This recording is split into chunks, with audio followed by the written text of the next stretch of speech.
What's up, world? This is We Need a Fifth. This is your man Mo. I got my man P in the building. It's good. Wakanda Forever. Show for it. We here for it. Got to see it opening night. We saw it separately. But this is the official show for the review. We're gonna do a non-spoiler section to begin with. And then midway through, we're going to get into the spoiler section of this review. P. Wakanda Forever. Black Panther 2.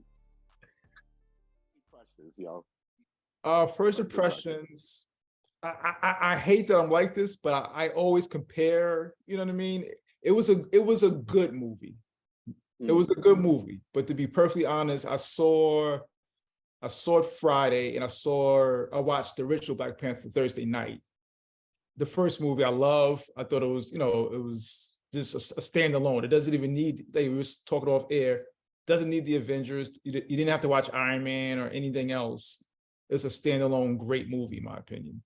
This movie, it was good, but I feel like there was a lot of setup. You know what I mean? They were setting up, and rightfully so. It's a series, I get it, but they were setting up a lot of, and you were introduced to a lot of characters.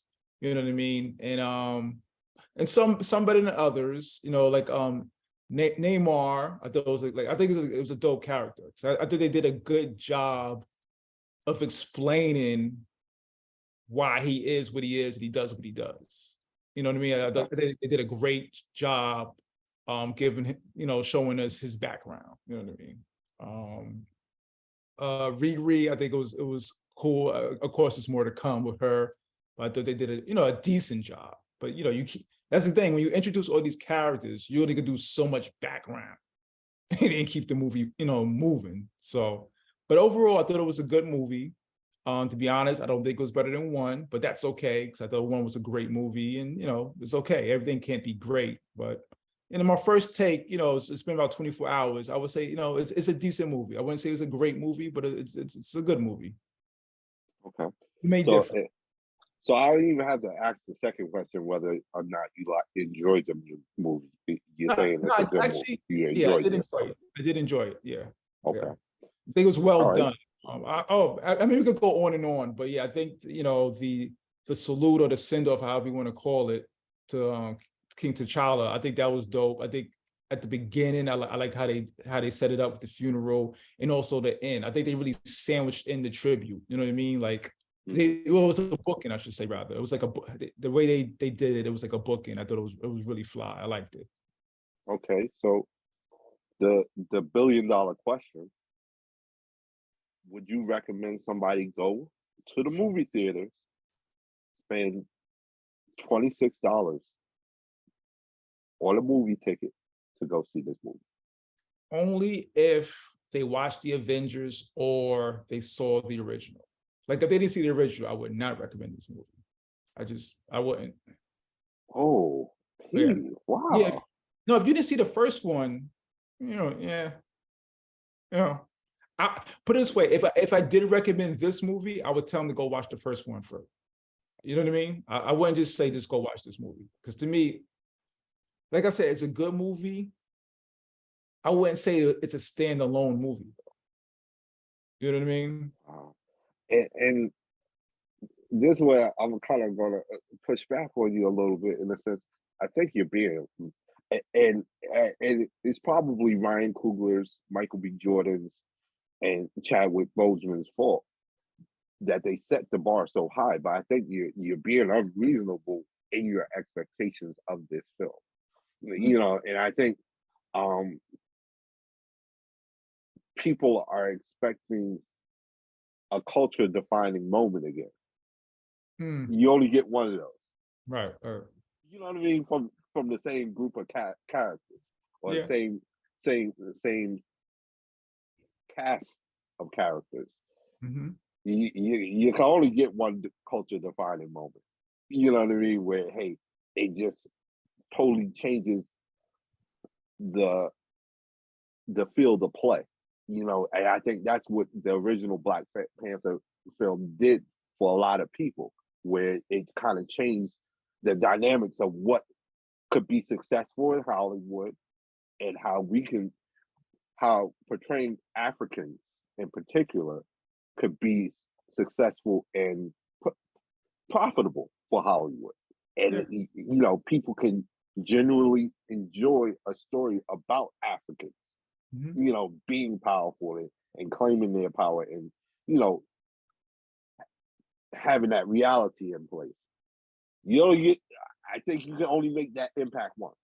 Yeah, it's very hard to make a sequel to a classic or borderline classic movie. It's close to impossible. The best you could do is break even. Basically, the best, what I mean? That's even if you create a masterpiece, they say, that's what you did the last time. To your point, you know what I mean? It's catching lightning in a bottle twice, basically. So I think it's something like, go back to stuff like Terminator. My favorite Terminator, the first Terminator. Like, you know what I mean? Anything, of course they had other advances. The Terminators could do this, they could do that, but the first one is usually the best. And see, that's where I tell my fans we gotta keep an eye on P right now, because everybody knows the second Terminator movie was the best Terminator movie ever. That's what I don't know what this first Terminator movie messes about, but I know that second Terminator movie was the best one in the series. I'm saying. Anytime Arnold's the good Terminator, I'm good. Nah, I'm good. Now the Linda Hamilton in the jail working out, that was hard body. But yeah, T2 was cool. Matter of fact, that's how I look at it. I look at this as like Terminator 2. It was a good movie. And I'm glad you segued like that, because I'm gonna tell you my first impressions. Honestly, I felt like maybe it's because of Chadwick Boseman passing and whatnot, but I felt more emotionally invested in this movie than I did the first one. Oh, yeah, definitely. I felt that this movie took you on more of a roller coaster ride. One of the first things, like my sister asked me, "Hey, how was the movie?" I told her this. I teared up at least twice. I said, "Oh shit, damn," 3 or 4 times.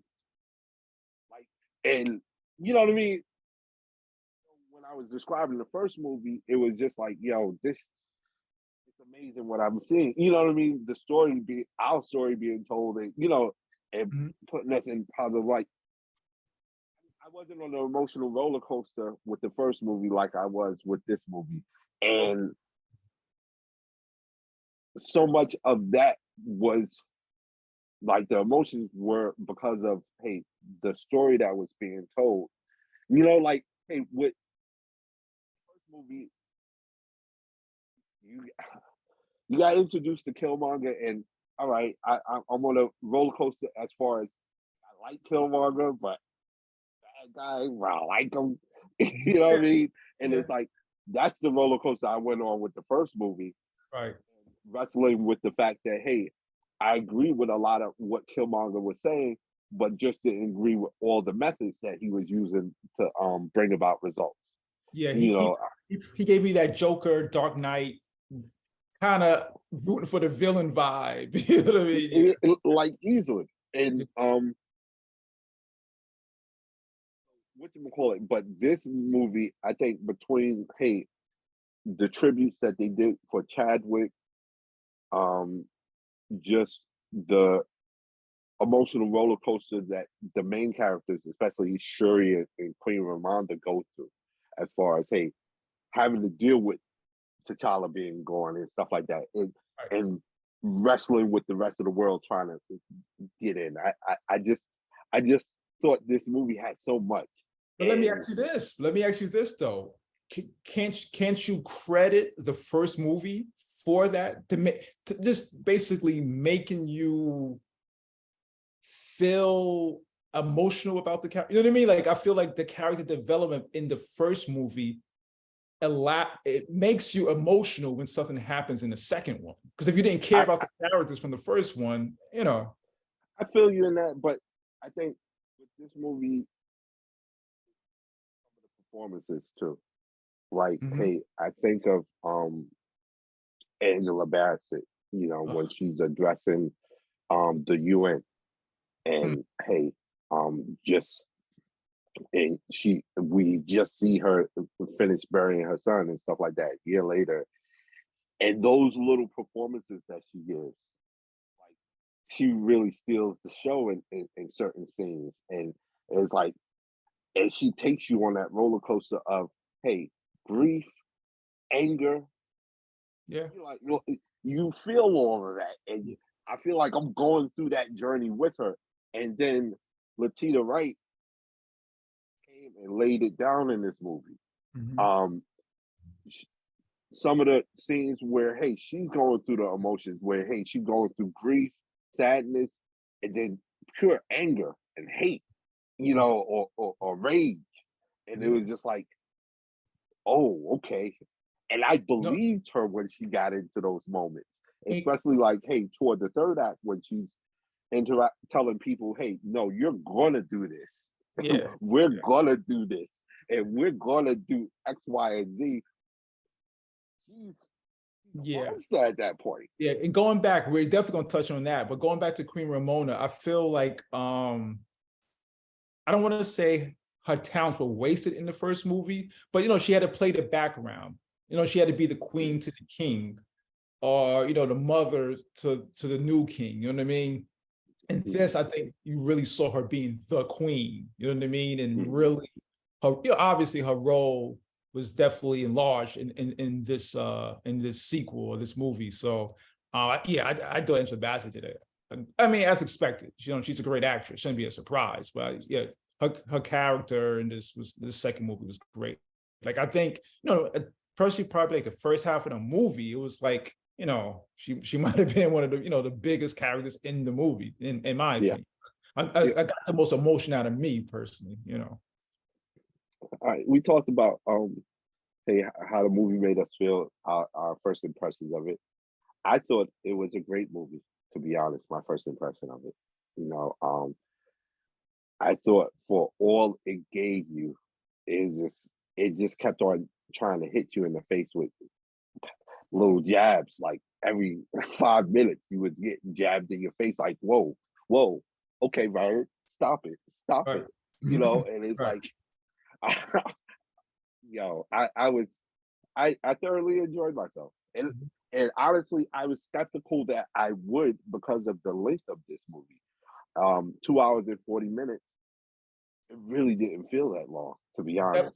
Definitely And didn't feel like the first and it one. felt like, honestly, they could have put some more on the plate. Honestly, Mm. I wouldn't have been upset. Like, to just iron out some of the issues that I thought I saw in the third act. Mhm. Um, and yeah, what you call it? It could have been longer for me. I don't know. Now, I think the timing was good. I think due to introducing some of these new characters, they did a great Hmm. job introducing them, but not dragging it. You know what I mean? And at the same time, not going too fast. You know what I mean? So I think they caught it like a really nice medium of introducing the characters, but keeping the overall storyline going. And Now thus, 2045 wasn't that, it didn't seem long. Yeah. we talk about new characters being introduced. How do you feel about Riri Williams? What did you think? Again, they introduced a lot of characters. I think we got to know her a little. Hmm. Obviously, she has, the Disney Plus series coming. So, but I think they did a decent job of introducing her. But again, I keep harping on it because they introduced so many characters. There's only so much time you could spend on her. But I thought she, they didn't beat you over the head with a character. I think she got in where she fit in. It was cool. A little comic relief here and there. It was cool. Um, I almost a mixed bag with Riri in Mhm. the sense I thought the actress played her well, Yeah. and that the story for her in the movie was um thought out and whatnot. Um, but like I was talking to you off the air the other day, like for me as a comic book fan, hey, when we were first introduced to Riri Williams in the comic book, she's like 14, 15.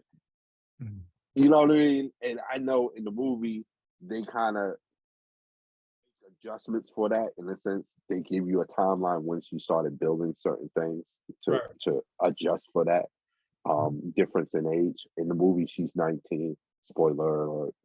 Uh, but I think because she's 19 and you're still writing her like the comic book person, at times her attitude seemed not to fit her age.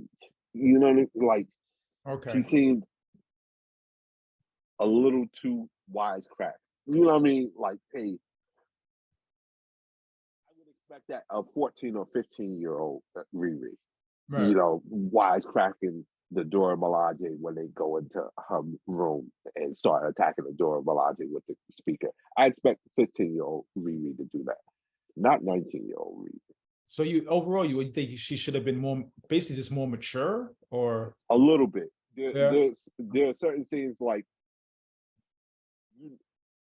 for example, and this is I see it's not really a spoiler because they made a commercial. They released a clip on this to see it on YouTube and whatnot.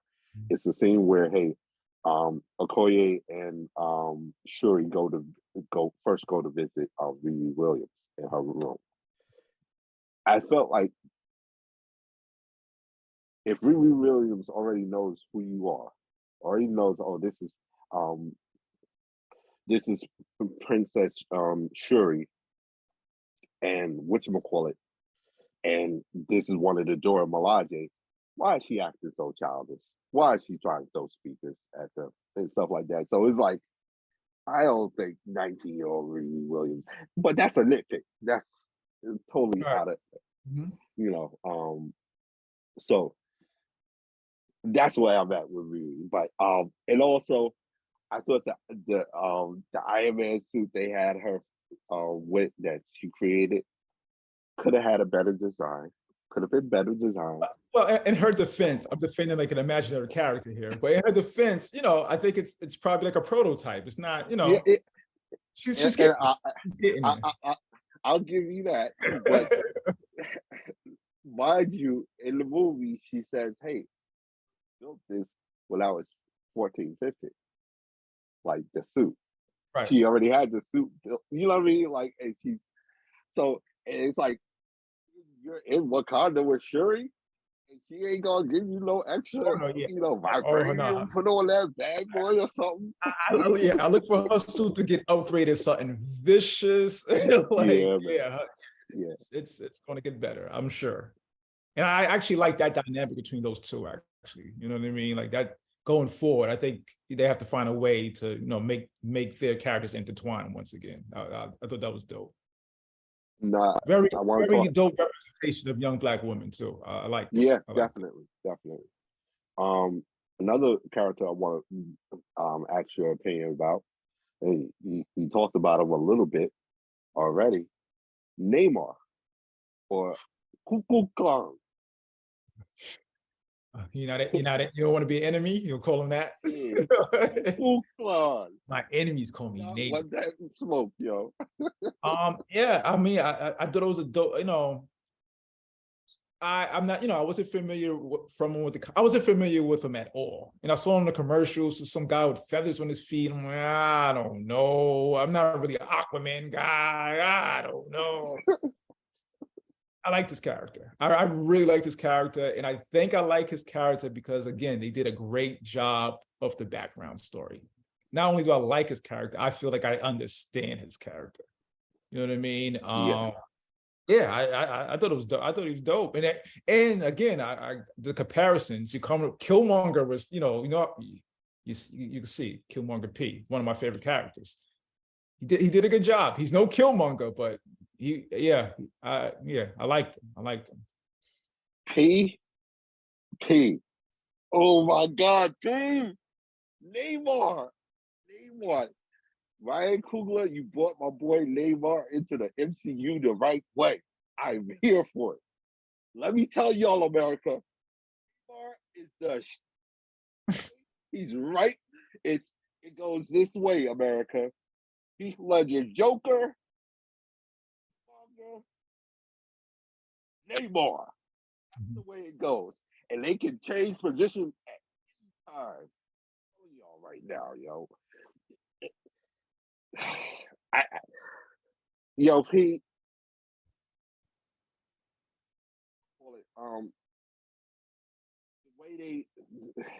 the way they introduce Neymar and whatnot, son. Let me just tell you, man. Yo, this is gonna break the MCU wide open for mutants because Neymar is the first mutant, and they kind of alluded to that, gave you the history. Um, I love the backstory that they gave you because he has to be old. He has to be old, and they gave me that. And Neymar is a force of nature. Since that, hey, the wreck shop all by himself. He has an army with him. And they showed me that. I felt like they had to show me Neymar wrecking shop. I just can't, yo, I can't say enough about Cuckoo Kong.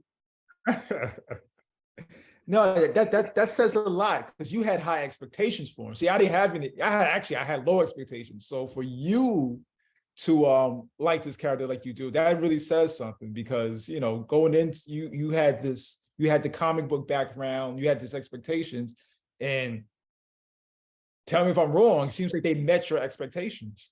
Yeah, and he's such a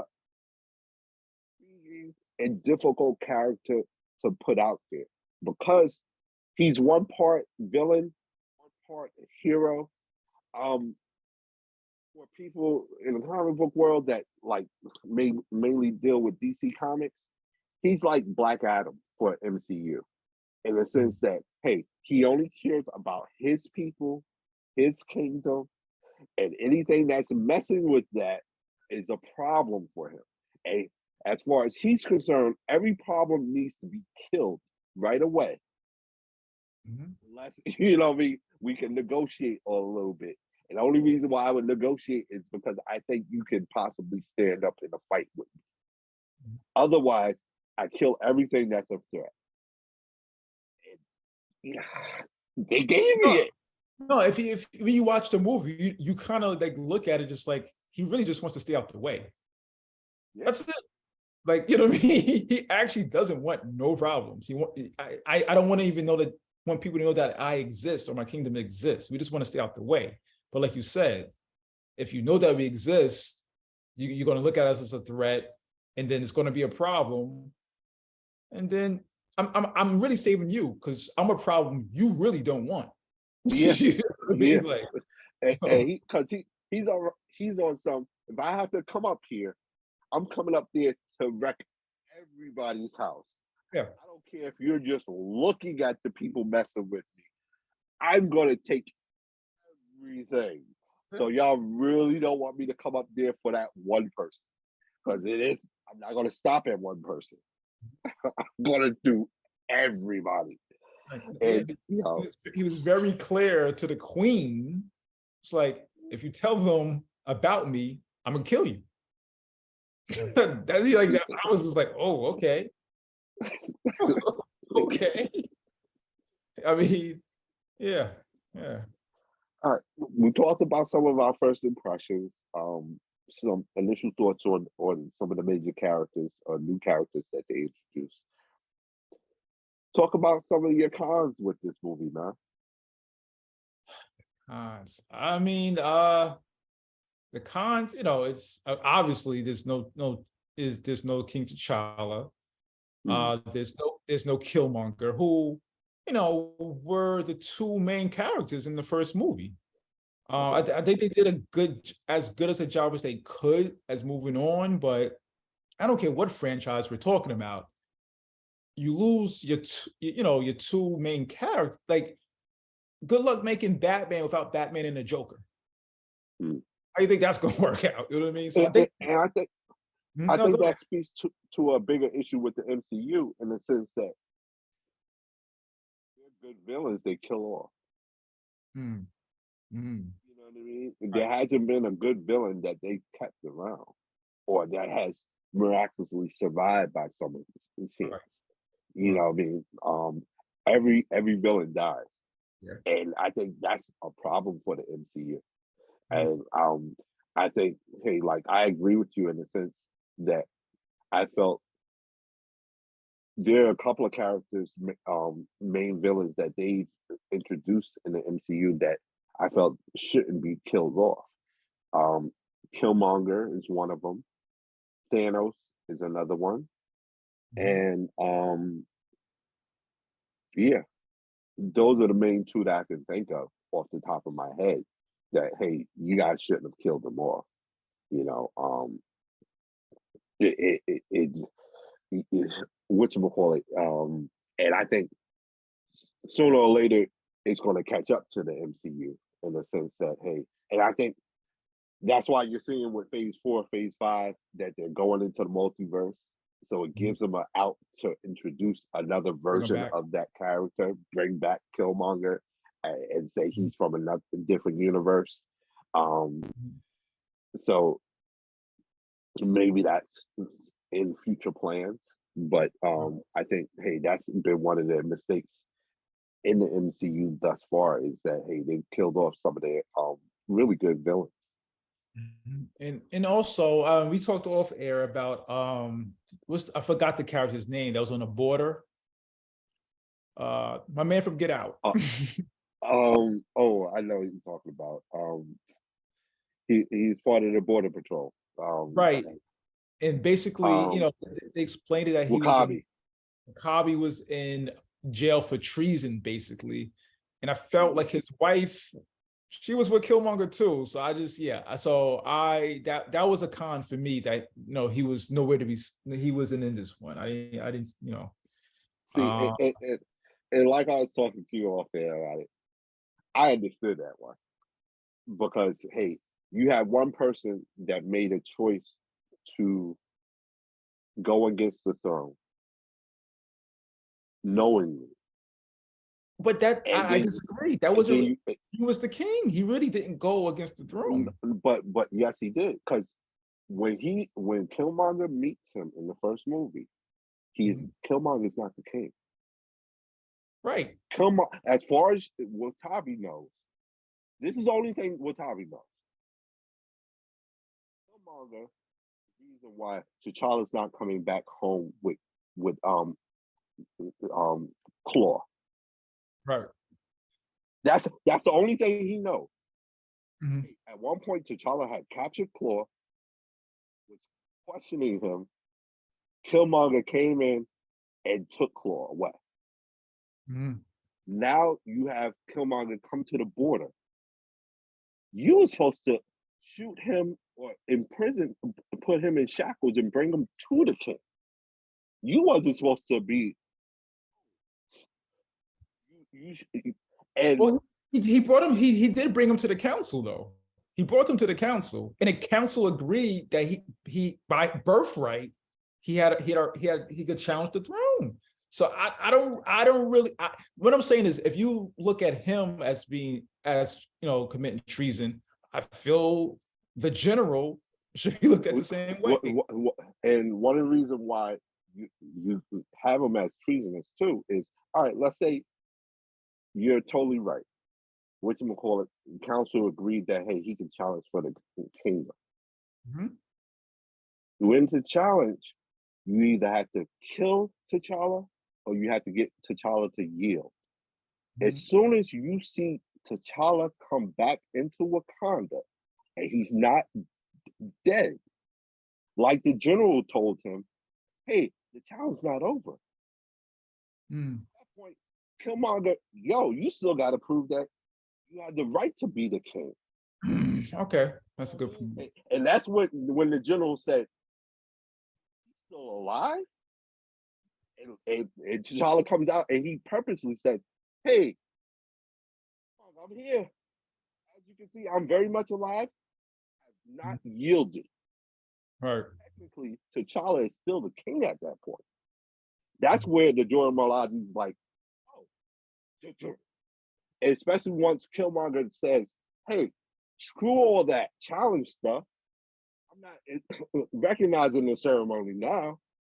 I'm, y'all already gave me the throne. So in that position, hey, Watabi is wrong now. If you want to stay on the path of righteousness, Watabi had to turn around and say, hey, Killmonger, at the very least, he had to say, Killmonger, no, everybody just stand down, do the challenge right now. Oh. Nah, point taken. You gotta go. As soon as he didn't do that, he's a traitor now. Now you know. Your wife is telling you, hey, the challenge is not up. Yeah, no, the throne hasn't been decided. And her thing is, hey, I go with the throne. So when she saw T'Challa go over the cliff, she thought T'Challa was dead. All right, come on, you're the king, you're the throne. And that's who I serve as general of Wakanda's army. Right. You know, I don't serve Queen Ramonda. You know what I mean? I serve the throne. Right. So I kind of understood that one. Okay. I thought it was wrong what happened at the end of that discussion, but yeah, that was kind of messed up. But what other stuff stuck out to you as far as cons for this movie? I mean, and don't force it if you ain't got no more. It's like I'm trying to nitpick, but yeah, that was it. It was just, you know, for me, and I can't really. It's almost like unfair calling it a con because I knew it coming into it that the two main characters weren't going to, you know, be prominent in the movie at all. So yes, I think they did a great job of working with the characters that they could work with. I do, you know what I mean? And I think the character development, they did a great job also. You know, while paying respect, obviously, while paying respect to the other characters, you know. Definitely. My cons, I felt coming into the third act, there was some pacing issues, or at least it seemed it's something about a certain part when we get to a certain part of the movie where it feels like kind of not slowed down, but kind of just was. What part exactly? Is this when basically Shari's thinking about becoming the Black Panther, or that when she's working toward that? It kind of got a little bit. They gave me a little montage that I was like, you really need that montage per se? Could you give us some, you know, behind the scenes dialogue with other characters, you know, instead of just giving me a montage of Shuri and Riri working? So, and that's me nitpicking because that's like maybe all of 2 minutes of the movie. Like I said, the Riri Williams age thing, that kind of me nitpicking with that.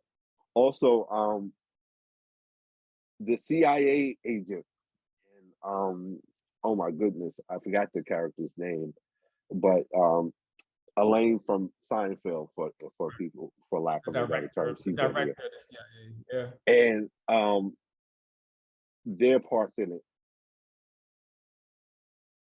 it felt like they were forcing the connective tissue with the MCU, or trying to set up connective tissue for future stories with them being in this movie. And at times it kind of felt forced, and like, why should I believe that? And we'll go into what I'm talking about with the spoiler portion of this review. But that was kind of clunky, to say the least.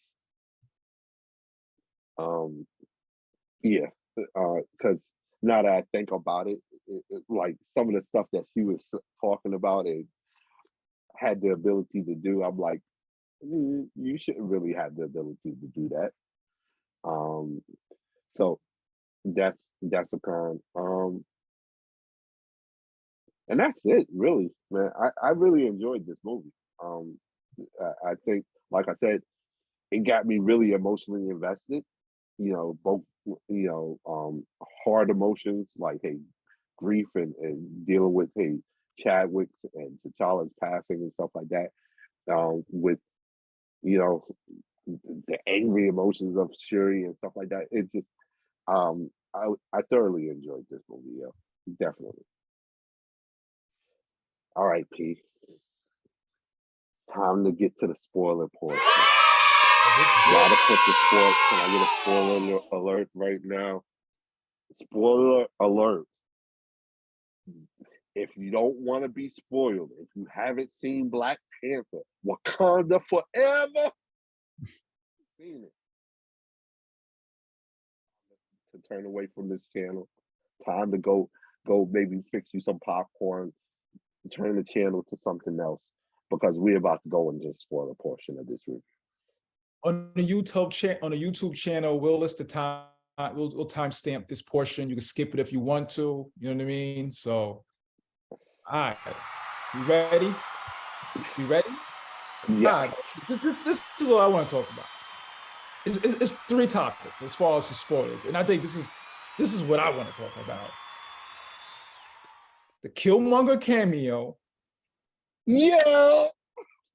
Queen Ramona's death. Yeah. And T'Challa's kid, the reveal of T'Challa's child in the end credits. That's it. Those three. Selector. That's those three. If you can't talk about those three moments in the movie, then what are we really talking about? Yo, when I saw Killmonger, P, I was like, oh shit. Half of the movie theater was like, oh shit. Yo, what? And I appreciate the director, because the way it was filmed, where you had to find out where they were, then you see the throne, but you quite don't see who's sitting on the throne. Who knows? You could have CGI'd me with T'Challa. It could have been her father. I think most people expected it to be her mother. It was Eric Killmonger. Yes, sir. And this is what I'm gonna hit y'all with. And I think that if Chadwick Boseman was alive, I think Killmonger would have came back in a flashback like this, similar to this. Except it would have been similar to what the flashback of her mother was when she was fighting Namor at the end of the movie. I think T'Challa, Chadwick Boseman would have got a flashback from Killmonger or something. You know what I mean? Because for the most part, we're going to tell this story. Even if Chad had been alive, it was going to be about Black Panther grieving the lost time that he had between the snap. So it was the movie was going to be about grief and recovering from grief and recovering from loss. So, where, with this movie, it was about losing T'Challa. I think if Chadwick Boseman had been alive, it would have been about losing time with his son, losing time, with Nakia, and the change in that relationship and whatnot. So, but when he came out, I was like, oh, that's when I said to Mr. Coogler, a telepathic message, and say, Mr. Coogler, whenever you're making a movie, just let me know and just reach into my pocket, take my wallet, and just take my money.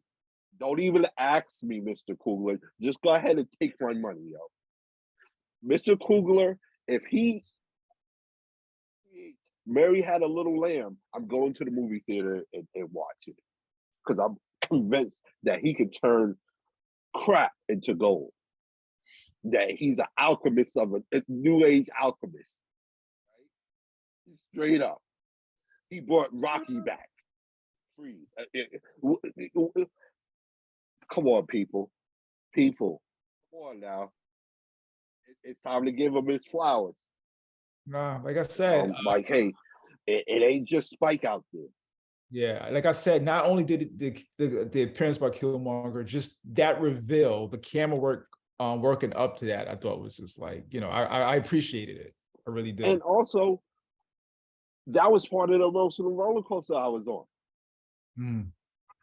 At that point, you got Shuri, she's becoming Black Panther, and now she's dealing with the grief of not only having lost her brother, but having lost her mom. And she wants vengeance. And Killmonger is there to say, hey, baby girl, you just like me. Mm. Yeah. Remember how you looked at me? Welcome to the party. I love that. That was, I was blown with that, yo. I was like, yeah. Yeah.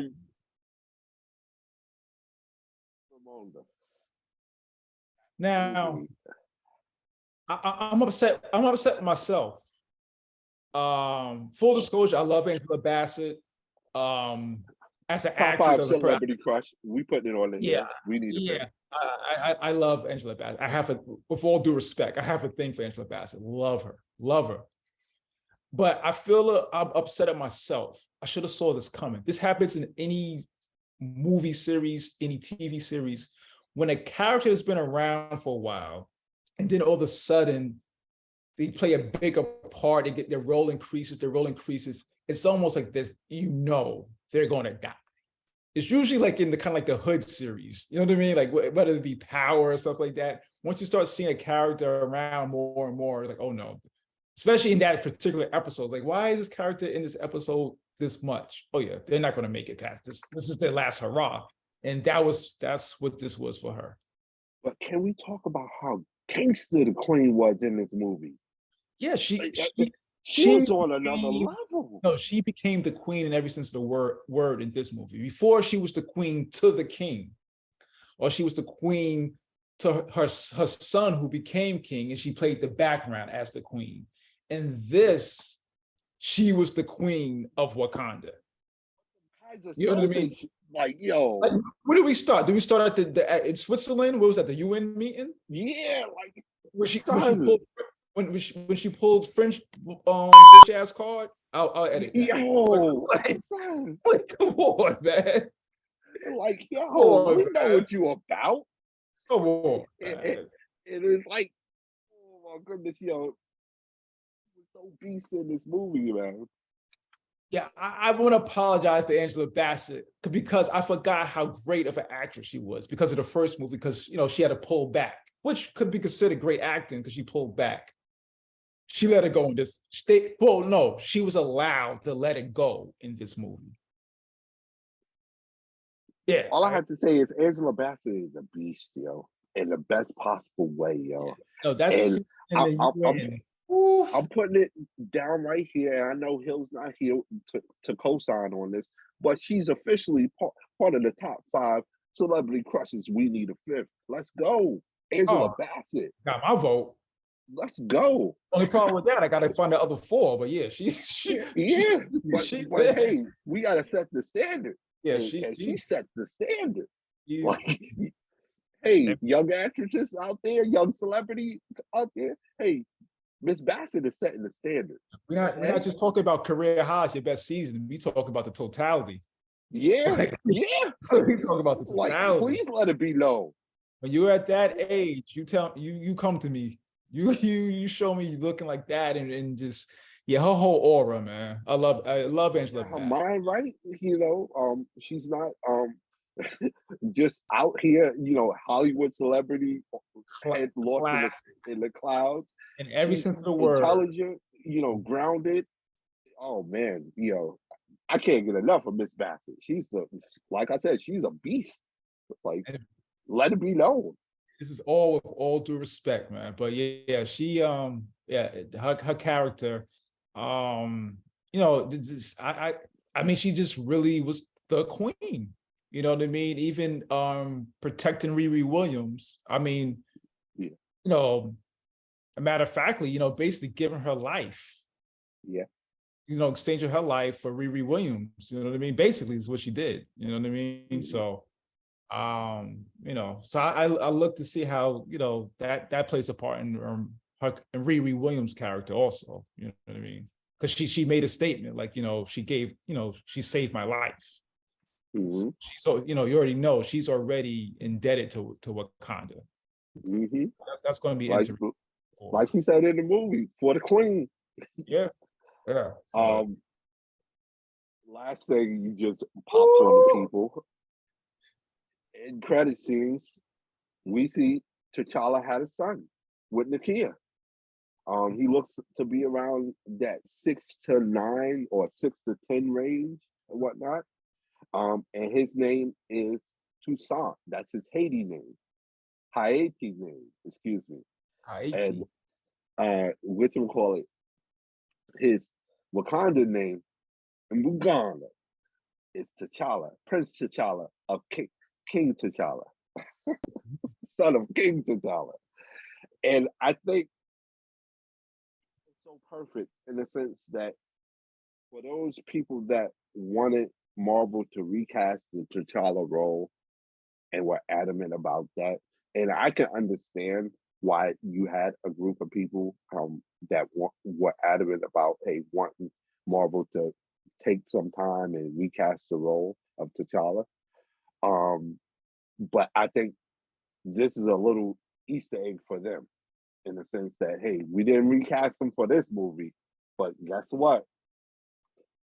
It's already in the works. Yeah, it's coming. Yeah.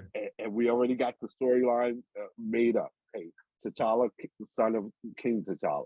You know what I mean? And hey, Black Panther will come back as T'Challa at some point in time. You know, yeah, and like I said to you off air, this can lead into so many other things, especially with you just introducing mutants into the MCU with Namor. Now that you have a young T'Challa, you can introduce a young Storm.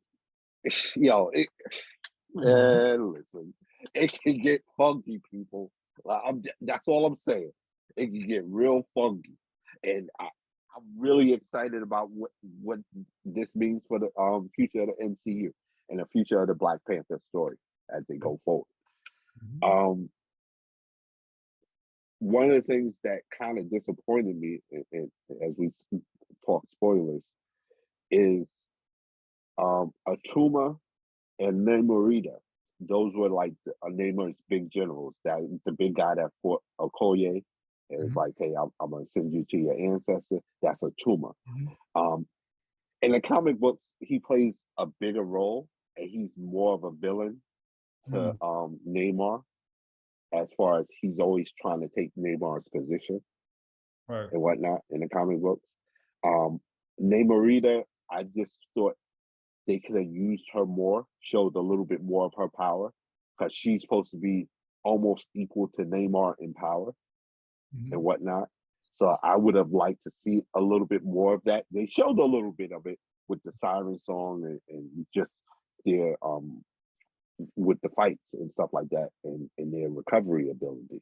But I just felt like could have used a little bit more with them and getting into their backstories a little bit more, or into their relationship with Namor a little bit more, you know. And I think it would have made Namor's storyline or Tyler Khan's storyline a little bit more interesting and showing some of the internal dynamics. Because right now, the way they introduced Namor and Tyler Khan is like, hey, all of Tyler Khan loves Namor and they worship him.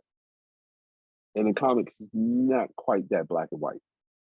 Yeah, I think, you know, one of his last scenes with her, it kind of shows like a little disconnect in you know, philosophies, so to speak. Yeah. So like you said, I think they might have put a, you know, they're building on that. You know what I mean? Yeah. I mean, I think it's going to be some division within that camp in you know, movies to come. Um, yo, I, in the beginning of this movie, they started off with pulling on the heartstrings, and then the way they used Chadwick Boseman's images from all the Black Panther footage Yeah. that he was in as the Marvel caption. Oh man, like they were just trying to collect teardrops from me. Oh, you talking about from the opening, right? Where they did the Marvel. Yeah. Yeah. I definitely peeped that. Yeah, usually they'll just show a whole bunch of Marvel characters, but it was all Chad Boseman, and you know. Yeah. So I thought that was really a Yeah. good look. You know what I mean? And so so cool. Like I was telling a friend of mine, hey, as far as tribute movies, I think this one is how you're supposed to do it. I thought Fast and Furious had done it right with Paul Walker. They're second best now at the very best. You know what I mean? It's like, hey, this is how you do it. You know, and gave us closure, character, and the man that was playing the character, and gave us a pathway for future development. And that's where kind of feel like Fast and Furious kind of dropped the ball in the sense that, hey, when Fast and Furious did their tribute to Paul Walker, it made it seem like he's coming back. And now you got to explain in the future movie why Paul Walker's character is not there. Instead of, hey, close that chapter. Right.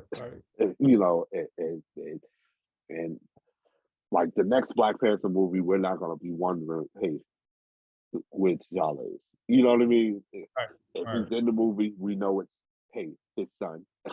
You know, if he's not, we know, hey, he's still growing up. And sure, he's still the Black Panther. So it's like, that's why I think they really did right by Chadwick. Really did. Agreed.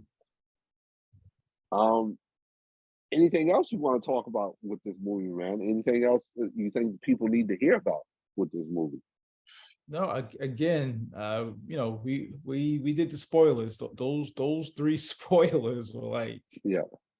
Whoa. And I think people will be really impressed with some of the fight scenes. I especially like the third act with all the action with when Shuri takes the mantle of Black Panther and starts moving on Namor. Like I said, I really enjoyed this movie, P.